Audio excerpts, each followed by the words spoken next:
इस वीडियो में ज्योग्राफी के सभी ऑब्जेक्टिव क्वेश्चनों को न केवल बताने वाला हूं, बल्कि उनके आंसर को किस तरह से याद रख सकते हैं उसके बारे में भी बताऊंगा। तो आप इस वीडियो के स्किप नहीं कीजिएगा, नहीं तो क्वेश्चन आंसर समझ में नहीं आएगा। अंत तक वीडियो को देखिए। और इससे पहले वीडियो देखने शुरू करने से पहले आप चैनल को लाइक कर दें, ताकि इसका पार्ट जब अगला पार्ट आए तो यह आपसे मिस ना हो पाए। तो शुरू करते हैं पहले क्वेश्चन से। पहला क्वेश्चन है, प्राथमिक आर्थिक क्रियाओं के अंतर्गत क्या आता है? यानी आर्थिक क्रियाओं को जिससे मानव को धन की प्राप्ति होती है, इन क्रियाओं को 3 भागों में विभाजित किया गया है। पहला प्राथमिक, दूसरा द्वितीयक और तीसरा तृतीयक। तो सवाल ये है कि प्राथमिक क्रिया के अंदर क्या आता है। तो एक चीज़ याद रखिएगा कि प्राथमिक क्रिया के अंतर्गत वे सभी काम आएंगे जो वन, भूमि, पशु पक्षी और जल से संबंधित है। वे सभी क्रियाएं प्राथमिक क्रियाकलाप के अंदर आएगा। तो यहाँ पे देखते हैं भवन निर्माण, ये किसी से संबंधित नहीं है। एक बार फिर से याद रखिएगा, जो काम भूमि, जल, वन और पशु पक्षी से संबंधित है, वे सारी क्रियाएं प्राथमिक क्रिया के अंदर आएगा। तो परिवहन भी नहीं। तो यहाँ देखिए पशुपालन, पशुपालन पशु पक्षी से संबंधित है, तो ये प्राथमिक क्रिया में आएगा। दूसरा क्वेश्चन है, नोया मुंडी और गुआ महत्वपूर्ण लौह अयस्क की खान भारत के किस राज्य में स्थित है? तो ये नोवा मुंडी और गुआ जो है वो भारत के झारखंड राज्य में, हाँ, जिस राज्य में हम रहते हैं उसी राज्य में नोवा मुंडी और गुआ स्थित है। इसमें देख सकते हैं कि मुंडी और खंड दोनों मिलते जुलते शब्द जैसे हैं। उसमें भी आधा ना और डा है और इसमें भी आधा ना और डा है। तो इस तरह से याद रख सकते हैं। तीसरा क्वेश्चन है कि gas authority of India limited की स्थापना कब की गई? तो ये 1984 ईस्वी में किया गया था। तो इसे कैसे याद रख सकते हैं? ऐसे एक सत्य बात है कि डेट को क्वेश्चन के साथ सेट करना मुमकिन नहीं होता है, फिर भी इसे याद कैसे रख सकते हैं? तो इसमें देखिए थोड़ा सा कॉमन है कि अथॉरिटी की बात किया जाए, इंडिया की बात किया जाए या लिमिटेड की बात किया जाए, तो ये तीनों शब्द जो है वो 4-4 शब्द से मिलकर बने हैं। तीनों शब्द 4-4 अक्षर से मिलकर बने हैं। यानी डेट का वह नंबर ढूंढना है जिसके अंत में 4 हो। तो इसमें है 4, इसीलिए इसका आंसर 1984 ईस्वी हो जाएगा। चौथा क्वेश्चन है, भारत में आंतरिक प्रवास की कितनी धाराएं हैं? यानी भारत में आंतरिक प्रवास जो होता है, एक देश क्षेत्र से दूसरे क्षेत्र लोग जाते हैं, तो इसके कितने रूप होता है? तो इसका 4 रूप होता है। पहला, गांव से गांव की ओर लोग जाते हैं, और गांव से शहर जाते हैं, शहर से शहर जाते हैं, और शहर से गांव भी आते हैं। तो ये 4 रूप होता है किसी भी देश के आंतरिक प्रवास का। तो 4 हमारा सही उत्तर हो जाएगा। 5वां क्वेश्चन है, भारत के किस राज्य में बोध भिक्षु जनसंख्या सर्वाधिक निवास करती है? तो इसका उत्तर है महाराष्ट्र। यानी भारत का महाराष्ट्र वह राज्य है जिसमें बौद्ध धर्म के लोग सर्वाधिक निवास करते हैं। तो इसको कैसे याद रखेंगे? तो ये बौद्ध धर्म जो है, बौद्ध लोग जो होते हैं, गौतम बुद्ध ने बौद्ध धर्म का स्थापना किया था, और गौतम बुद्ध एक महान संत या वैरागी थे, मतलब एक महान व्यक्ति थे, और उनके महान से हम लोग याद रखेंगे महाराष्ट्र। अगला क्वेश्चन है कि रूर कोयला प्रदेश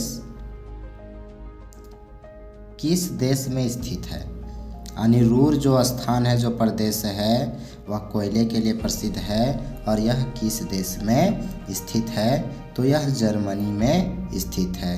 इस तरह याद रखेंगे कि कोई भी कोयला प्रदेश हो, चाहे वह भारत का हो, चाहे वह जर्मनी का हो, उस देश को वह प्रदेश बहुत सारी मनी देती है, यानी पैसे देती है।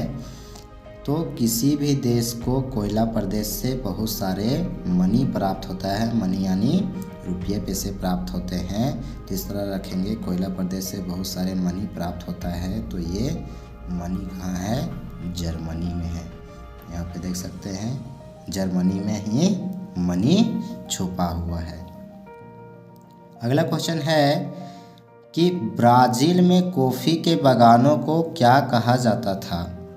यानी ब्राज़ील के कॉफ़ी जो बागान हैं उसे क्या कहा जाता है।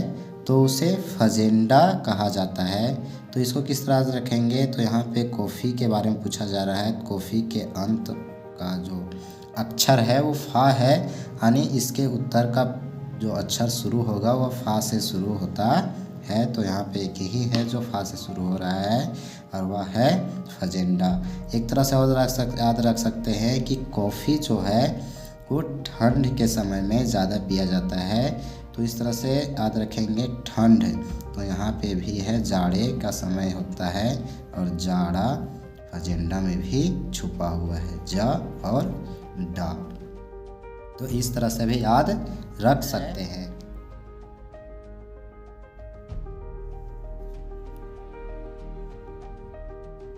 आठवां क्वेश्चन है कि निम्नलिखित में से कौन सी रोपण फसल नहीं है। तो इसका उत्तर जानने से पहले ये जानना ज़रूरी है कि आखिर रोपण फसल क्या होता है। तो रोपण फसल एक बड़े भूभाग में, यानी एक लंबे चौड़े क्षेत्र में केवल व्यापार के उद्देश्य से किया गया फसल को रोपण फसल कहते हैं। तो यहाँ पे देख सकते हैं कि कॉफ़ी एक छोटे से टुकड़े में उगाया नहीं जा सकता है, गन्ने को छोटे से टुकड़े में नहीं उगाया जाता है, रबड़ को भी छोटे से टुकड़ों में नहीं उगाया जाता है। यानी ये फसल जो होती है वो जहाँ भी उगता है वह एक लंबे चौड़े क्षेत्र में उगाया जाता है। तो यहाँ पे ये तीनों व्यापार के उद्देश्य से भी किया जाता है, केवल व्यापार के लिए किया जाता है। लेकिन गेहूँ यहाँ पे है, अगर कुछ समय के लिए मान ले गेहूँ चावल को यानी धान को कि एक बड़े भूभाग में उगा सकते हैं, लेकिन इनका उद्देश्य केवल व्यापारिक नहीं होता है।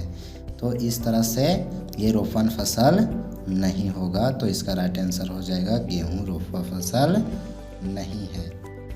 अगला क्वेश्चन है कि संयुक्त राष्ट्र विकास कार्यक्रम UNDP द्वारा मानव विकास प्रतिवेदन कब से प्रतिवर्ष प्रकाशित किया जा रहा है। तो इसका राइट आंसर है 1990 ईस्वी से यह मानव विकास प्रतिवेदन जारी किया जा रहा है। इसे कैसे याद रखेंगे, तो यहाँ पे किसके बारे में पूछ रहा है, तो मानव विकास के बारे में पूछ रहा है। और कोई भी अपना विकास जीरो से शुरू करता है। तो यहाँ पे जीरो से किसी का विकास शुरू होता है, तो इसका मतलब हमको अंतिम जीरो संख्या ढूंढना है जिसके अंत में हो। तो यहाँ पे देखिए, यहाँ 5 है, यहाँ 5 है, यहाँ 8 है, यानी तीनों में जीरो नहीं है तो इसमें जीरो है। तो इस तरह से याद रखेंगे कि विकास जीरो से शुरू किया जाता है, मतलब हमारे आंसर के अंतिम में जीरो। क्वेश्चन नंबर 10वां है कि निम्नलिखित में से किस देश का लिंगानुपात विश्व में सर्वाधिक है। तो इसका आंसर है लैटविया, यानी विश्व में सबसे अधिक लिंगानुपात, यानी पुरुषों की संख्या कम और स्त्रियों की संख्या ज़्यादा है, तो वह देश है लैटविया। अगर प्रश्न ये पूछे कि किस देश में लिंगानुपात सर्वाधिक कम है, तो उसका उत्तर हो जाएगा संयुक्त अरब अमीरात। तो सर्वाधिक पूछे तो लैटविया और कब पूछे तो संयुक्त राष्ट्र अमीरात, ये उत्तर हो जाएगा। तो अब ये है कि इसको आद कैसे रखेंगे। तो अगर देखिए यहाँ पे लिंगानुपात सर्वाधिक पूछ रहा है तो सर्वाधिक का एक इंग्लिश है लॉट ऑफ। क्या होता है? लॉट ऑफ मतलब सर्वाधिक। तो यहाँ पे लॉट जो है वो आपको लेटविया में मिल रहा है, यानी लेटविया और लॉट ऑफ दोनों मिलता हुआ शब्द है। तो लिंगानुपात सर्वाधिक पूछे तो लेटविया। और यहाँ पे एक चीज़ और देख सकते हैं कि लिंग के बारे में पूछ रहा है और लिंग यहाँ पे ला से शुरू हो रहा है, यानी हमारा उत्तर का पहला शब्द भी ला से शुरू हो रहा है। और सर्वाधिक पूछे तो लॉट ऑफ से याद रखेंगे।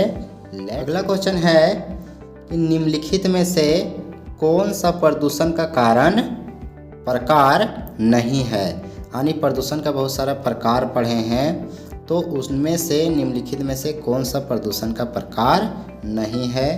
तो वायु प्रदूषण होता है, जल प्रदूषण होता है, ध्वनि प्रदूषण होता है, सौर ऊर्जा ये प्रदूषण का प्रकार नहीं है, क्योंकि सौर ऊर्जा किसी प्रकार का प्रदूषण का हिस्सा नहीं है।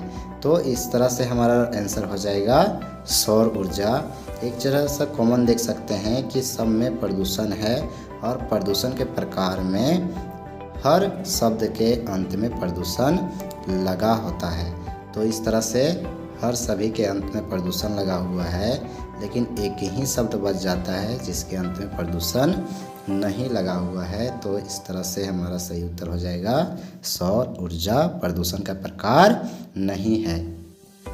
अगला क्वेश्चन है कि निम्नलिखित में से किस महाद्वीप में जनसंख्या वृद्धि दर सर्वाधिक है। यहाँ पे किस देश में जनसंख्या सर्वाधिक है या किस महाद्वीप में जनसंख्या सर्वाधिक है, ये नहीं पूछा जा रहा है। यहाँ पूछा जा रहा है वृद्धि दर। अगर ये पूछा जाता कि किस महाद्वीप में जनसंख्या वृद्धि सर्वाधिक है तो उत्तर हो जाता एशिया, क्योंकि एशिया में जनसंख्या सर्वाधिक है। लेकिन अगर ये पूछे कि किस देश में जनसंख्या वृद्धि दर, यहाँ पे दर अगर लगा दे तो ये पूछा जा रहा है कि किस महाद्वीप में बच्चे अधिक जन्म ले रहे हैं। तो इस तरह से हमारा उत्तर हो जाएगा अफ्रीका। तो इसको किस तरह से याद रखेंगे, तो इस तरह से याद रखेंगे कि अफ्रीका में मान लेते हैं कि किसी तरह से जनसंख्या को रोकने के लिए नियम नहीं बनाए गए हैं। तो वहाँ पे क्या है कि बच्चे को जन्म देना फ्री कर दिया गया है, एक तरह से कि किसी तरह से जनसंख्या को रोका नहीं जाएगा, यानी फ्री है। तो इस तरह से फ्री से याद रखेंगे अफ्रीका, चूँकि अफ्रीका में है फ्री। वीडियो अच्छा लग रहा हो तो वीडियो को लाइक करें और चैनल को सब्सक्राइब ज़रूर कर दें, ताकि इसका जब अगला पार्ट अपलोड किया जाए तो वह पार्ट आपसे मिस ना हो। यहाँ पर ऑब्जेक्टिव ही नहीं बल्कि सब्जेक्टिव, यानी लंबे लंबे क्वेश्चन या उत्तर को भी एक ट्रिक के ज़रिए बताया जाएगा जो आसानी से याद हो सकता है। तो जल्दी से वीडियो लाइक कर दें और बढ़ते हैं अगले क्वेश्चन की ओर। अगला क्वेश्चन है कि निम्नलिखित में से कौन सा एक सघन जनसंख्या वाला क्षेत्र है। यहाँ सघन जनसंख्या वाला क्षेत्र का मतलब होता है कि कौन सा क्षेत्र में लोग पास पास रहते हैं, यानी दूर दूर में लोग रहते नहीं हैं। तो इनमें से कौन सा सही है, तो इसका आंसर हो जाएगा दक्षिण पूर्वी एशिया, यानी एशिया ही वह क्षेत्र है जहाँ पे क्या होता है अधिक लोग निवास करते हैं, जिसके कारण लोग पास पास में रहते हैं। जैसे यहाँ पे है ध्रुवीय प्रदेश, यहाँ लोग अधिक रहते ही नहीं हैं, तो पास पास रहने की ज़रूरत नहीं होता है। अटाकामा भी ऐसा ही क्षेत्र है जहाँ लोगों का निवास काफ़ी कम है। अब भूमध्य सागरीय नाम से ही जान सकते हैं कि लोग कितने निवास करते होंगे। तो एक ही बच जाता है दक्षिण पूर्वी एशिया का भाग, जहाँ लोग की जनसंख्या सघन है। अगला क्वेश्चन है कि नव निश्चयवाद अथवा रुको और जाओ निश्चयवाद की संकल्पना भूगोलवेत्ता के द्वारा प्रस्तुत किया गया, यानी किस भूगोलवेत्ता के द्वारा प्रस्तुत किया गया? तो इसका राइट आंसर है ग्रिफिन टेलर। इसे याद करने की किसी चीज़ की ज़रूरत नहीं है, क्योंकि ये इस चैप्टर का महत्वपूर्ण टॉपिक है। तो याद रखेंगे ग्रिफिन टेलर।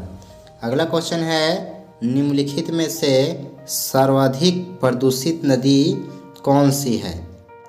तो इसका सही उत्तर हो जाएगा यमुना, यानी कि सबसे प्रदूषित नदी है यमुना। तो इसे किसे याद रखेंगे? तो इसे याद रखेंगे कि प्रदूषित नदियों में सबसे आगे कौन सा नदी है? तो सबसे आगे, तो आगे से याद रखेंगे जिसमें यमुना में है, यह सबसे आगे है। क्वेश्चन नंबर 16 है निम्नलिखित में से कौन सा खनिज भूरा हीरा के नाम से जाना जाता है? यानी कौन सा खनिज है जिसे भूरा हीरा कहा जाता है? तो इसका उत्तर है लिग्नाइट। तो इसको कैसे याद रखेंगे कि लिग्नाइट को भूरा हीरा कहा जाता है? तो यहाँ पे है हीरे के बारे में पूछा जा रहा है, और हीरे की जो चमक है वह उसकी चमक को नाइट यानी रात में देखी जा सकती है। तो यहाँ पे लिग्नाइट में है नाइट, यानी हीरे की चमक को रात में नाइट में देखी जाती है। तो इस तरह से याद रखेंगे लिग्नाइट को खनिज का भूरा हीरा कहा जाता है। अगला क्वेश्चन है निम्नलिखित में से कौन सा आधात्विक खनिज है? आधात्विक खनिज का मतलब होता है जो चमकीला ना हो, कठोर ना हो, जिसे पीट कर लंबा किया ना जा सकता हो। तो क्या है? लोहा, ये तो कठोर पीट कर लंबा कर सकते हैं। मैग्नीज, ये भी कर सकते हैं। बॉक्साइड का मतलब होता है एल्युमिनियम। अगर क्वेश्चन इस तरह पूछता है कि एल्युमिनियम किसका अयस्क है, तो बॉक्साइड का अयस्क है। तो इस तरह से भी एक क्वेश्चन का आंसर बन जाता है। तो ये सारे जो धातुएं हुए जो वह कठोर होता है, इसे पीट कर लंबा किया जा सकता है। यहाँ पे एक बच जाता है ग्रेफाइट, यानी ग्रेफाइट एक आधातु है जो कार्बन से बना होता है, यानी सी से बना होता है, कार्बन से ग्रेफाइट बना होता है, जो आधात्विक खनिज होता है। अगला क्वेश्चन है कि भारत में प्रवास की निम्नलिखित धाराओं में कौन एक धारा पुरुष प्रधान है? तो ऊपर क्वेश्चन पूछा था कि आंतरिक प्रवास के कितनी धाराएं होते हैं, वहाँ पे बताए थे 4 धाराएं होते हैं। ग्रामीण से ग्रामीण यानी गांव से गांव लोग जाते हैं, नगर से ग्रामीण यानी शहरों से गांव आते हैं, और ग्रामीण से नगर यानी गांव से शहर जाते हैं, और शहर से शहर भी जाते हैं। तो इसमें से कौन सा धारा जो है 4 में जो पुरुष प्रधान है? तो पुरुषों का प्रधान जो धारा है वो कौन हो जाएगा? ग्रामीण से नगर, यानी गांव से नगर, इसलिए क्योंकि गांव के बेरोजगार लोग, पुरुष लोग एक ही ओर जाते हैं, वह होता है शहर। तो इस तरह से पुरुषों के लिए ग्रामीण से नगर प्रमुख धारा हो जाती है। क्वेश्चन नंबर 19 है सन 2011 की जनगणना के अनुसार भारत की कुल जनसंख्या कितनी थी? तो इसका सही उत्तर है 121 करोड़ जनसंख्या थी जिस समय 2011 में जनगणना हुआ था। तो इसको किस तरह से याद रखेंगे? यहाँ पे देखिए, यहाँ पे पूछ रहा है जनसंख्या, भारत की जनसंख्या के बारे में पूछ रहा है। तो जनसंख्या के आधार पर अगर भारत का स्थान देखें तो दूसरा है, पहला स्थान पर चीन हो गया, दूसरा स्थान पर भारत हो गया। लेकिन अब की बार यह अंदाज़ा लगाया जा रहा है कि भारत फिर से पहले स्थान पर हो जाएगा, यानी पहला स्थान पर चीन, फिर भारत, फिर पहले स्थान पर भारत आएगा। तो इस तरह से 1, 2 और 1 का कोड बनता है। तो इस तरह से याद रखेंगे 121 करोड़ लगभग जनसंख्या थी। क्वेश्चन नंबर 20 है, सन 2011 की जनगणना के अनुसार भारत की जनसंख्या घनत्व कितनी है? तो यहाँ पे भारत का जनसंख्या घनत्व 382 व्यक्ति वर्ग किलोमीटर, यानी 1 किलोमीटर में 382 लोग निवास करते हैं। ये डाटा 2011 की जनगणना के प्राप्त होता है। तो इसे कैसे याद रखेंगे? तो यहाँ पे भी है जनगणना, मतलब कि जनसंख्या का बात किया जा रहा है। जैसे कि पहले क्वेश्चन में देखे थे जनसंख्या में कि पहले स्थान में चीन है, दूसरे स्थान में भारत और फिर भारत आ सकता है। इस तरह से 1, 2, 1 का कोड बनाए थे। लेकिन इसमें अभी जो है भारत वह दूसरे स्थान पर है, यानी अंतिम संख्या 2 ढूंढना है, किसमें है। तो यहाँ पे देख सकते 5 है, 0 है, 4 है, 2 है। तो इस तरह से याद रखेंगे कि जनसंख्या के आधार पर भारत दूसरा स्थान पर है, तो हमें 2 संख्या अंत में ढूंढना होगा। तो इस तरह से आंसर याद रखेंगे 382 व्यक्ति पर वर्ग किलोमीटर।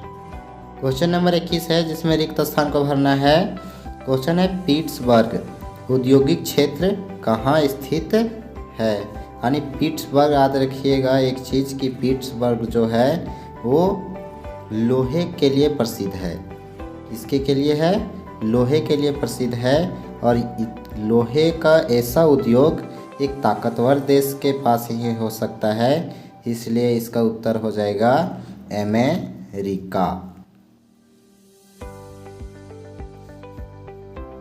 अगला क्वेश्चन है, चीन की जनसंख्या के बाद भारत का विश्व में केवां स्थान है? तो ऊपर में भी बताएं कि भारत अभी विश्व के जनसंख्या के आधार पर दूसरा स्थान पर है, जो अगले जनसंख्या में संभावना है यह पहले स्थान पर आ सकता है। अगला क्वेश्चन है कि पृथ्वी का लगभग कितना प्रतिशत भाग जल से आच्छादित है? तो 71% जल जो है वो पृथ्वी को ढके हुए है और मात्र 29% भूमि पर मानव निवास करता है। अगला क्वेश्चन है कि जंग का कटोरा के नाम से किसे जाना जाता है? तो यहाँ पे पहले क्वेश्चन में पिट्सबर्ग जो लोहे के लिए औद्योगिक क्षेत्र है, तो जंग के कटोरा के नाम से पिट्सबर्ग ही जाना जाता है। और एक तरह से याद रखेंगे कि पिट्सबर्ग को कैसे याद रखेंगे, जंग के कटोरा के नाम से जाना जाता है। तो पिट्सबर्ग जो है वह लोहे का औद्योगिक क्षेत्र है और जंग जो है वह लोहे में अधिक लगता है। तो जंग लोहे में लगता है, लोहे का प्रसिद्ध उद्योग पिट्सबर्ग है। तो इस तरह से याद रखेंगे कि जंग का कटोरे के नाम से पिट्सबर्ग जाना जाता है। ठीक है। अगला है, खट्टे रसेदार फलों की कृषि किन प्रदेशों में किया जाता है? तो खट्टे और रसेदार फलों की कृषि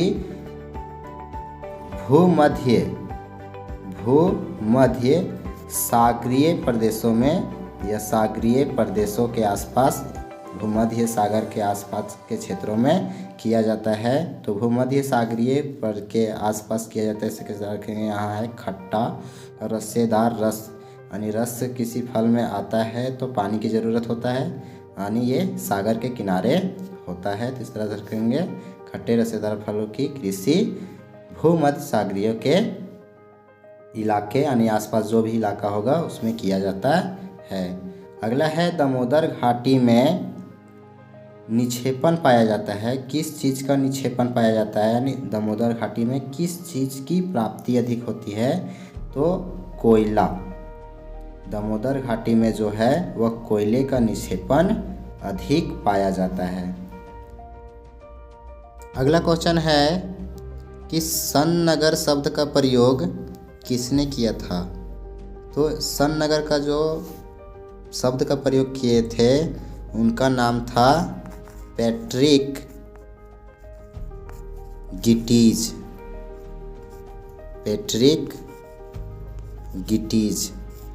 यानी सन नगर शब्द का प्रयोग जो किए थे सबसे पहले, उनका नाम था पैट्रिक गिटीज। तो इसको कैसे याद रखेंगे? तो सन नगर जो होता है, नगर जो बनाया जाता है वो पक्के ईंटें गिट्टियों से बनाया जाता है। यानी पक्के ईंटें रहता है, उसमें गिट्टी का प्रयोग किया जाता है, तो पक्के घर होते हैं। तो इस तरह से पास याद रखेंगे, नगर पक्के बनाए जाते हैं। तो इस तरह से पास याद रखेंगे पैट्रिक, और गिट्टी सीमेंट ईंटों का प्रयोग किया जाता है, इस तरह से रखेंगे गिट्टी से गिटीज। तो इस तरह से याद रख सकते हैं पैट्रिक गिटीज। इस तरह का वीडियो अगर आपको पसंद आता है तो वीडियो को लाइक ज़रूर करें और चैनल को सब्सक्राइब कर दें। इसका पार्ट 2 जल्द ही अपलोड कर दिया जाएगा। तब तक देखते रहिए हमारे YouTube channel RKS master study 321। धन्यवाद।